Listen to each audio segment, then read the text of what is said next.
Kasako Media, tunaangazia maisha, tunaandika kesho.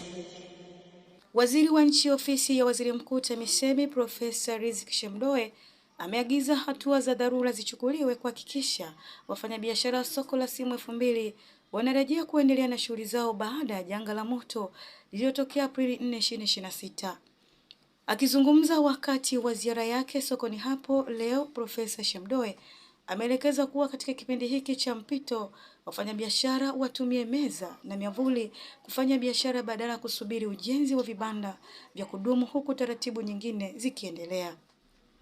Pia waziri ametoa maagizo kwa taasisi ya DART na mkandarasi anayesimamia ujenzi wa soko la jipya la mawasiliano kuharakisha ukamilishaji wa mradi huo ndani ya miezi 4 badala ya 6 iliyopangwa awali ili kupatikana kwa suluhisho la kudumu mapema zaidi.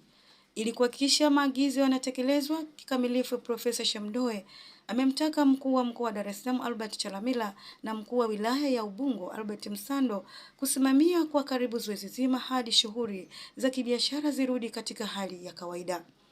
Naye mkuu wa wilaya ya Ubungo Albert Msando amesema zoezi la kuwatambua wafanyabiashara halisi walioathirika na moto linaanza ndani ya siku 3 zijazo.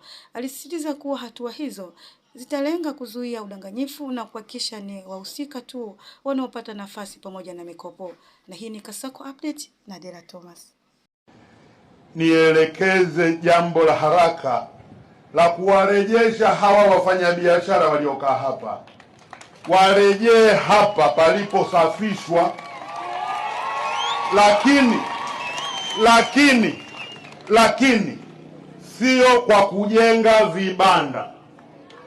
Hapa watafute meza zipangwe, watafute miamvuli ili mvua ikinyesha, jua likiwaka, wajikinge na miamvuli na jua au mvua, wakati tunasubiri lile soko pale ambapo limeanza kujengwa. Jamani, tunakubaliana? Kwa hiyo Mheshimiwa Mkuu wa Mkoa, lisimamieni hili tuone namna inavyoweza kutekelezeka kwa uharaka. Mheshimiwa Mkuu wa Wilaya, naomba uendelee kufanya ufuatiliaji wa siku kwa siku. Haya tuliyoyasema, kuleta meza hapa, lifanyeni hili kwa uharaka. Nina uhakika linafanyika hili ili ndugu zetu hawa warudi kwenye shughuli zao zinazowapatia kipato. Kwa kweli niseme nimeridhishwa sana na utekelezaji wa maelekezo aliyotoa Mheshimiwa Rais kwetu. Maelekezo aliyoyatoa Mheshimiwa Waziri Mkuu hapa yametekelezwa vizuri. Sasa swala lingine ni kwa DART pamoja na mkandarasi anayejenga soko lile tulilotembelea pale. Waliniambia soko lile linatakiwa lijengwe kwa miezi 6, lakini nimewaelekeza nikiwa pale, kazi ile usiku na mchana wanaweza kumaliza kazi ile ndani ya miezi 4. Ninaelekeza kazi hii ifanyike bila kuathiri viwango vya kiinjinia vinavyotakiwa kufanyika pale. Lihakikishwe ndani ya miezi 4 limekamilika, ili wale watakao kuwa wameweka meza zao hapa, ambao watakuwa kwenye ile orodha, waende kwenye vibanda kwenye soko letu lile pale. Mheshimiwa RC, ni kuombe usimamie kwa ukaribu ujenzi wa soko lile pale, ili ndani ya muda mfupi ndugu zetu hawa ambao wameathirika na moto ule uliotokea hapa waweze kuhamia kwenye eneo lile.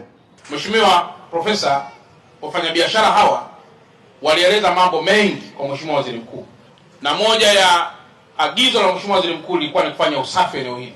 Mheshimiwa Mkuu wa Wilaya amempongeza na kumshukuru mkurugenzi, lakini na mimi nitumie nafasi hii kumshukuru yeye Mkuu wa Wilaya, kwa sababu kama kusingalikuwa na usimamizi mzuri kule kwa mkurugenzi, maana yake yeye pia angeonekana sio kiongozi bora.